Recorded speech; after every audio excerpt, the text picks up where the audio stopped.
Thank you, guys. But I'm going to remember that. You gave me a standing ovation. That's a hell of a start by me right there now. I never thought that would happen. Thank you guys for having me. This is, I have to admit, this is my first tip-off club appearance in all my years. I've spoken at a lot of quarterback clubs. So this will be a new experience, but I've always been a big basketball fan. In fact, when I was about 8th grade, I almost made the decision to never play football again because basketball was so much fun. And here I am working next to one of the great legends of the game, Coach Summit, and a soon-to-be legend of the game, Bruce Pearl. And what tremendous resources they're going to be for me. I've already reached out to both of them, just trying to get some of their knowledge on the things they do, the team building. They've done such a remarkable job. You can't take all their advice. The one thing that I can guarantee you, you're not going to see me do is coach a game in the orange jacket that Bruce likes to wear on the court. Humbling experience to be honored to be your coach. Coaching is always a humbling experience because just when you think things are going well for you, you're starting to figure things out, it knocks you right back down on the ground. And it's certainly a humbling experience when you're young and you get your first job like I did about 4 years ago at Louisiana Tech. And one of the great memories, it's probably embedded forever, it was during the first year. We're getting on the plane. It's our last game of the season. And understand it was a little different situation there. They had just come off a 2-10 season. Program was really in tough shape. They hit a bad dip. And here we were in game 12. If we win, we're going to go and do the unthinkable and go to a bowl game, which at a program like that, who'd been only 2 in the last 30 years, that was quite an accomplishment. So I'm getting on the plane. I'm feeling pretty good about what's happening here. And as you know, the more you win, the more people start showing up on your charter. You know, the first couple of games, nobody was on it. So now we had a little more booster involvement, which was good. And I'm walking up the aisle to go shake hands with the president, and one of the boosters' wives looks up and sees me passing. And she says, she looks at her husband who's sitting right next to her, and she goes, "What position does he play?" I'm like, golly, you know, I was feeling pretty good about what we were doing here. I didn't say anything, but I was real interested to hear the response. And of course, the husband looks at her and says, "Honey, that's our head football coach." Well, without batting an eye, she turns around and says, "Oh, hell, we're in trouble today." And she was right. We got our tails whipped. We didn't go to a bowl game the first year, but it's always a great reminder of the profession. When I got the job, of course, we had the media event, the press conference. After signing day, which was an important day for the program, another big media event. So a week goes by.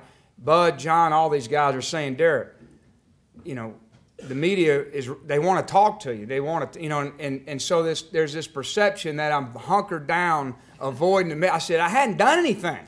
I mean, nothing's happened. So I know everybody's wanting to know, what are we doing over there? And I think it really starts with we're putting together a lot of teams. It's one big team, but it's a lot of little teams, starting with a coaching staff, starting with the players, starting with the administrative support. And to do that at a place with the amount of resources as Tennessee and the number of people at Tennessee, it takes a little time. But I do think it starts with kind of developing a mission of who we are, what we stand for, what we're doing. And that's what I've been trying to put my energy on the last few weeks. And really it's about defining and creating a culture around our student athletes. We have about 120 football players on the team, 85 on scholarship. So that right there is our market. And everybody who works at Tennessee is there to support those players so that we create a culture that's going to help them reach their capacity, full capacity as students, as players, and most importantly, as people. All right, now, everything's got to start with that mission, And that's what I've been trying to do over the last 2 weeks is really take every area in Tennessee athletics and the institution, the support that may have some touch on the lives of our players start embracing it, bring it in, see what we're doing well, see how we can do things better, forge a consistent philosophy so we get all these parts moving in the same direction. And I think what happens at a lot of these programs that has so much resource, so many people, that if we're not all working together for the same goal, then it can get a little bit disjointed. So that's what I've really been trying to put my arms around. Now, what am I talking about? See, all that's one good sentence. I think everybody understands the physical conditioning and nutritional element of developing players. That's kind of the football thing. There's also that I really believe in. I think it's important. I think probably the separation between the good teams and the great teams, the average teams and the good teams, generally comes from the psyche and the team dynamic. So we sometimes put a little too much emphasis on the X and the O's, the lifting and the running, and a lot less emphasis on what really is going to make the difference when there's 4 minutes to go in the game and the game's tied. What teams win and what teams fall apart. So that mental conditioning component, trying to get our arms around that, has been important, which also goes hand in hand with some mental health issues. Now, these are probably not issues that you thought I was going to talk about today, but sometimes we lose sight that these young men are 18, 19, 20 years old, and we're asking them to go perform at the highest level on national television in front of 107,000. There's a lot of expectations on how they're supposed to perform. There's a lot of expectations on what the team's supposed to perform. And don't forget they're 19-year-old college students. So trying to bridge that, these kids go through a lot of problems. And I think one of the hard things is that you're taught as a football player that you never show weakness. You put the helmet on and there's no weakness and there's nothing wrong with you. And that can be a little bit of a flawed approach as a person. So I've really spent a lot of time the last couple of weeks sitting down with all of our players individually, start forging the relationship. Because I do know this, that if you can do two things as a football coach, that the players will do anything for you. Number one, they got to believe that you care about them as people. If they don't believe that you don't care about them, if they think you don't really care about them, they're never going to perform the way you want them to perform. So that takes time. That takes time. It's no different than any relationship, whether it's marriage, whether it's family. If you show that you care about the other person, there's going to be a little more special relationship between the two, and that's the process we're beginning. Now, the second thing is they have to believe that you can help them play better.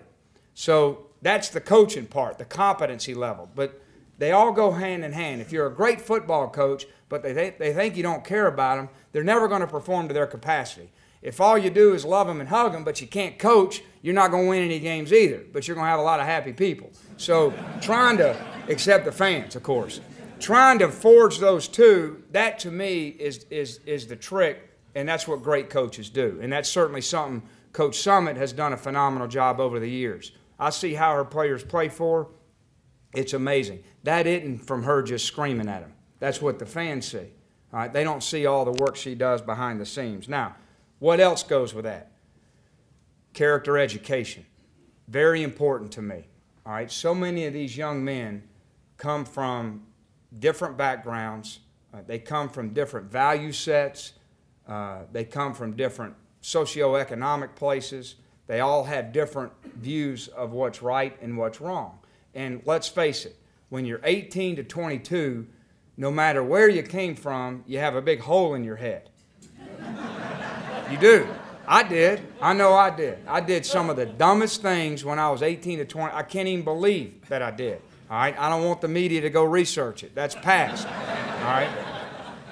But we all do. And so I think it's our responsibility as coaches to help educate them as people. All right? That's not an easy thing. And so we put in a character education program at Louisiana Tech. It was very successful. It was a rough culture there. And over the course of 2 years, we changed the culture.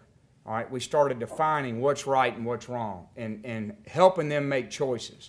ESPN.com every day, it's unbelievable. I almost hate reading it, to see every day there's somebody doing something that's embarrassing the institution, that's embarrassing themselves, embarrassing their hometown. And what I believe is 90% of those guys, 95% sometimes, they're really not bad people. They're not bad people. They made bad choices. They made choices not thinking about the consequences. They didn't even know what the consequences were. All right? And you only know that when you sit in their living room and you look at them and you see where they came from and you can reach into their soul, and that's really the only way you can change. All right? But sometimes, again, we put so much on these guys to expect them to be model everything. Great players, model citizens, representing the institution, phenomenal students. All right, well, that doesn't come without a tremendous amount of support and work from the coaching staff, and it's got to start with the head coach. He's got to believe in those things, and I can tell you, I do. Now, at the end of the day, I believe this, that we need to have two things for you guys. All right, number one, we need to have players and a team that are fun to watch by how they compete, by how they lay it on the line. You know, my father never sat down and taught me X's and O's. I know that surprises y'all. We didn't sit down at the dinner table and draw up plays. All right, most of the time he wasn't there anyway to draw up plays. But he did always say that fans may not know the intricacies of the X's and O's, all right, but they do know when a player's not putting his heart onto the field and playing with great effort, playing with great toughness, playing with the intangibles it takes to win. All right, I believe that, and sometimes fans know it better than coaches. I've had these arguments with my staff. Sometimes you guys see it before we do. We get so caught up in the trees, we lose sight of the forest. So, number one, we're going to work hard to try to create a team that's fun to watch for you guys. And number two, what goes hand in hand with that is that they represent you, this institution, this program, with class and dignity on and off the field. All right, those two things, I believe, if we can ultimately achieve those two things, then you guys are going to be real proud of this program. All right. Thank you. All right, now, let me tell you quickly what we've been working on, and it's really no different than anybody else. So everybody says, what are you working on? It's the same thing they're doing at every other school. All right, number one, we're doing our off-season program, which what we do is we're working 4 days a week. Monday and Thursday is speed improvement days. Tuesday, Friday is more agility, football movements, incorporating 4 days of lifting with that. That's one segment. Two, we're doing a lot of junior recruiting, which means evaluating the players and the high school players, identifying who we want to get to know better, putting out offers. That's two. Number three, of course, we're putting in our new systems, offense, defense, and special teams. So there's a lot of meetings, getting to know the coaches, that idea popping. And then four is what I've really put a lot of energy on, is putting together all that support around all this. So what I'd like to do is, instead of me babbling on about something you don't want to hear, let you guys direct me on what you want to talk about. So I'm going to go ahead and just open the floor. Who's going to have the courage? Yes, sir, right off the bat. This is not his first tip-off club, I can assure you. He's been waiting for me to say that. You didn't even hear one word I said. You're so locked in on your question. What do you got? What's your assessment on the recruiting class you just finished with? Well, let me start by saying I don't measure our recruiting class by rankings. I think they're indicators, but it doesn't mean that's what your team's going to be 3 years from now. So I think all these recruits, we have a certain idea of how they're going to help us and when they're going to help us, but at the end of the day, we really never know. I always say it's like Christmas when all the freshmen come and you're opening up presents. And sometimes your aunt really surprises you with something. Wow, I didn't expect that from her. And then there's other times your mom gives you something, you think it's the gold, and you go, a T-shirt? You know, so recruits are a little bit like that.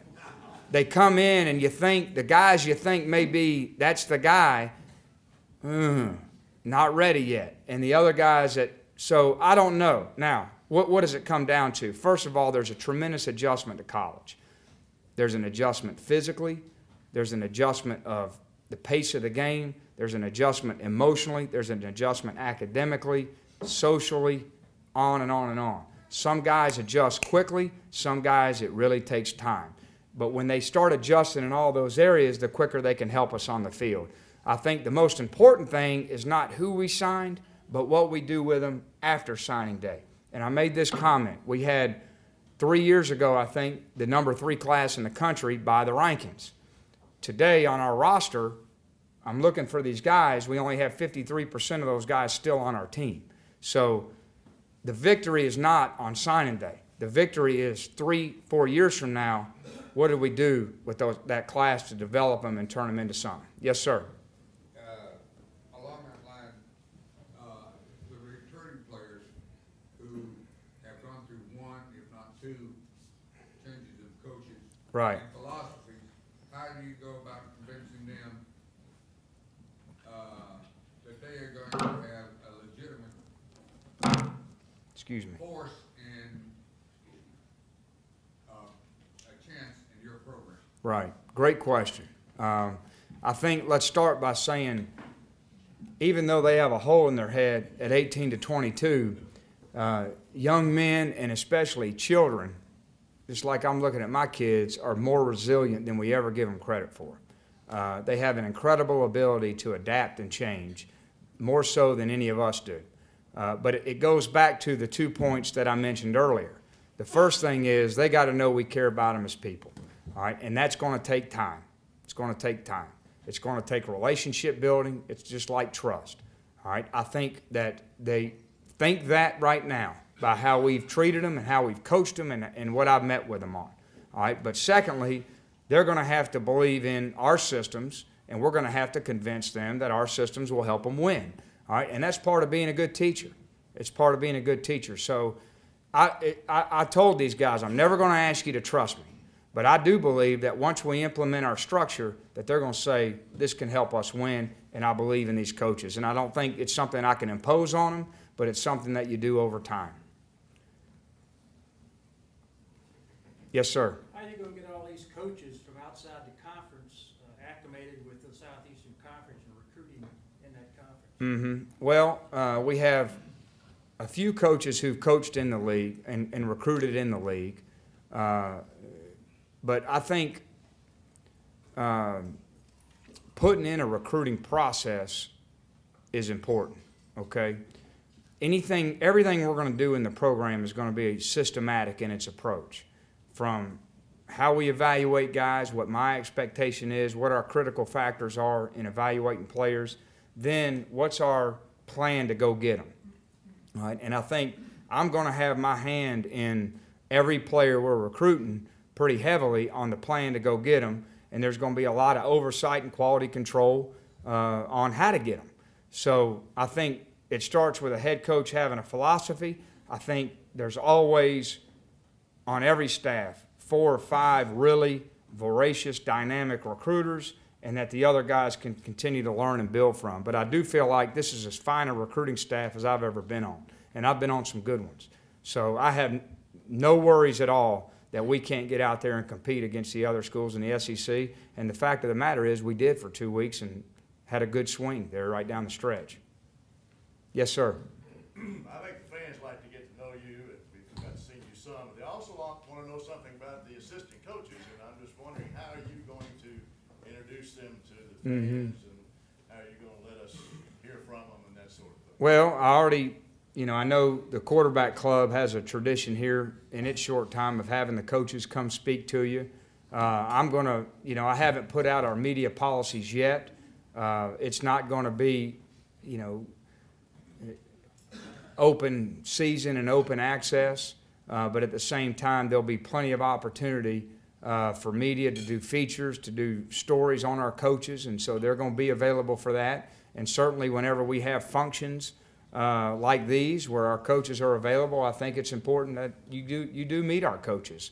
I do think what I'm cautious about is that our coaches really don't speak solely for the program. And so some of the program type ideals, some of the direction that we're headed, I get very cautious when the coaches are out there and understand why. I think any company, they don't have 15 different spokespeople for the company.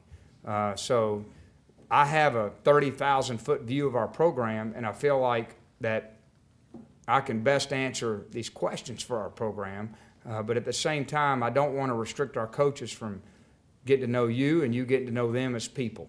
because I think that's important too. Because I think the one thing that's unique about college and the one thing I didn't like about the NFL is being integrated into the fabric of the community.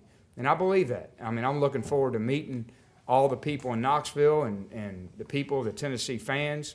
I have some great relationships from the other schools that I've been at, so I'm not going to be this recluse, I hope, but at the same time, there's got to be some boundaries, you know, and I think that's the way it is on any relationship.